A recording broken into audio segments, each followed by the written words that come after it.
نیریا شریف کا ذکر سنا. یقین مانے ہر آستانہ اور جہاں جہاں پر یہ درگاہیں ہیں، جہاں جہاں پر اللہ کے ولی اس وقت آرام فرما ہے، اپنی خوابگاہوں میں ہے، ہمارے بالکل سر آنکھوں پر اور ہماری وہ عقیدتوں کے مرکز ہیں. لیکن قدرتی طور پر کچھ آستانے ایسے ہوتے ہیں جن سے بڑی قلبی وابستگی اور قلبی محبت ہوتی ہے. انہی میں سے ایک آستانہ نیریا شریف ہے. اور یہ کیوں نہ ہو، کیونکہ آپ دیکھ لیجئے کہ جو اس کے بالکل پیش رو ہے، وہ آپ نام پڑھتے ہیں، سنتے ہیں، بچوں نے بھی نام لیا کہ پیر غلام محی الدین صدیقی صاحب. ماشاءاللہ سبحان اللہ. ان کا نام تو ذرا دیکھیے نا کہ جو ان کے والد ہیں، ان کے والدین کی بزرگ تھے، پہلے وقتوں میں وہ صاحب بصیرت ہوا کرتے تھے اور نام ہی اتنا خوبصورت رکھتے تھے کہ انہیں ان بچوں میں وہ چیز نظر آتی تھی. تو نام اس لیے رکھا، محی الدین کہتے ہیں دین کو زندگی عطا کرنے والا، دین کو زندہ اور جدید کرنے والا، اپنے حصے کی شمع جلانے والا. تو اللہ نے اتنا خوبصورت نام عطا کیا کہ نیریا شریف کے مقام پر آ کر انہوں نے دین کو ایک بار پھر زندگی عطا کی. پھر اس سے آگے جو ان کے صاحبزادے ہیں، پھر جا کے جو خلافت انہوں نے سنبھالی اور منصب خلافت کے اوپر فائز ہوئے، جناب پیر علاء الدین صدیقی صاحب. پوری دنیا جانتی ہے ان کو. اور ان کے نام کے اوپر بھی اگر تھوڑا سا غور کریں نا تو علاء الدین، محی الدین علاء الدین، والد ہے کہ دین کو زندگی دینے والا اور بیٹا ہے دین کو بلندی دینے والا. یہ کتنے خوبصورت نام ہیں، کتنا سوچ سمجھ کر. اور یہ ان کو جو ہے وہ میرے حساب سے ان کو لازمی جو ہے وہ کسی نہ کسی جگہ سے اشارہ ہوگا کہ یہ بچہ کوئی عام بچہ نہیں ہے. کیونکہ جو ان کی نسبت ہے نا نقشبند، ابھی سار بھائی کو پتہ ہے میں ازبکستان گیا ہوا تھا. ازبکستان جو ایک ایسا ملک ہے کہ سلسلہ نقشبند کے جو بانی ہیں حضرت غلام بہاؤالدین نقشبند صاحب، جس سے یہ سارا سلسلہ چلا ہے، ان کا مزار مبارک جو ہے وہ ازبکستان ہے. اور نقشبند آپ کو پتہ ہے کسے کہتے ہیں؟ کیونکہ آج اللہ کے ولی کا ذکر چھڑا ہے تو میں نے کہا میں بھی جو ہے وہ اپنی حاضری پیش کروں. نقشبند کہتے ہیں، اور اس وقت غلام بہاؤالدین نقشبند صاحب، ان کو اس لیے نقشبند کہا جاتا تھا کہ جو بھی ان کی بارگاہ میں حاضر ہوتا وہ اپنے پاس حاضر ہونے والے کے دل کے اوپر اللہ تعالیٰ کے نام کو نقش کر دیا کرتے تھے. اس لیے ان کو نقش کہا جاتا ہے، اسم اعظم. اور ان کا ایک طریقہ کار یہ ہوا کرتا تھا کہ وہ اللہ کا ذکر جو ہے وہ مخفی انداز میں کیا کرتے تھے، اور مطلب اونچی آواز میں نہیں کیا کرتے تھے، بالکل اندر ہی اندر جو ہے وہ اللہ کا ذکر کیا کرتے تھے.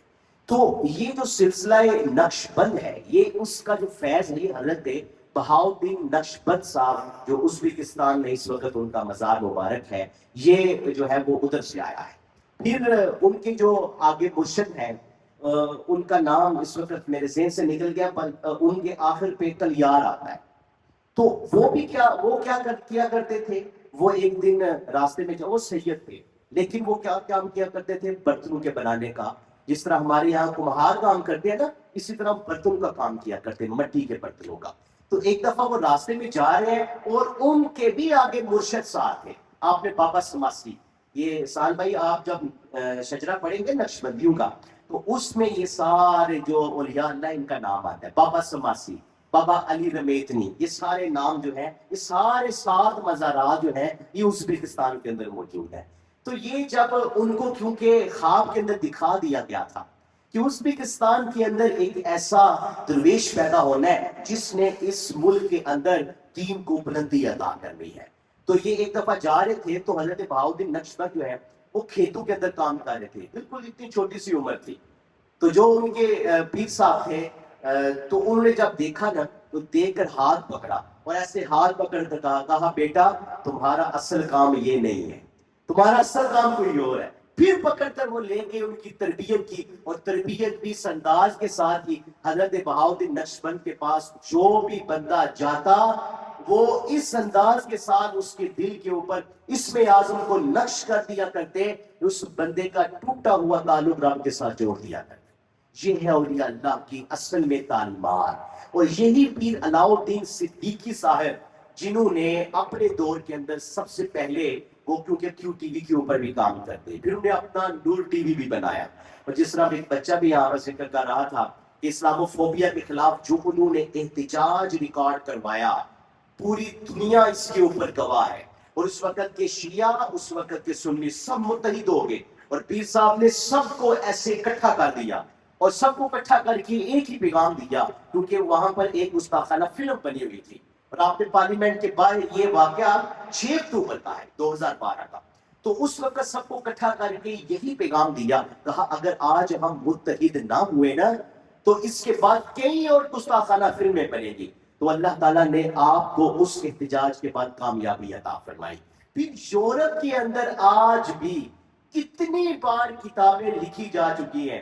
احسان بھائی انہوں نے تحقیقات کی ہے، اور تحقیقات کے اندر انہوں نے یہ لکھا ہے، وہ یہ مانتے ہیں کہ مسلمانوں کی جو 562 شخصیات ہیں ان میں ایک پیر علاؤدین صدیقی صاحب.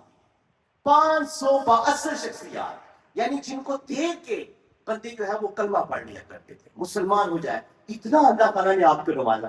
اور عرس پاک کے موقع پر میرے مشرق کریم حضور سے عالم حضرت جسٹس پیر محمد کرم شاہ الازہری رحمۃ اللہ تعالیٰ علیہ، آپ وہاں پر جب حاضر ہوئے نیریہ شریف، تو آپ نے عرس پاک کے اوپر جو ہے پیر غلام محی الدین صاحب کی عرس پاک کے اوپر آپ نے گفتگو کرتے ہوئے یہ کہا، آپ نے کہا کہ یہ جو نیریہ شریف ہے نا، اس کو کوئی معمولی جگہ نہ سمجھو. کہا کہ یہ ایک روشنی کا ایسا ماخذ ہے کہ اس سے علم کی شمع جو ہے وہ ہمیشہ جلتی رہتی ہے. اور آپ نے جو ہے وہ پیر صاحب کو مخاطب ہو کے آپ نے فرمایا مجھے یہاں سے ایسے نظر آ رہا ہے اللہ تعالیٰ یہاں سے ایسے علم کو پھیلائے گا، یہاں پر ایک محی الدین اسلامی یونیورسٹی کا بھی قیام ہوگا. یہ حضور ضیاء الامت نے اس وقت گواہی دی. اور آج آپ دیکھ بھی وہاں پر کالج بھی ہے، وہاں پر یونیورسٹی بھی ہے.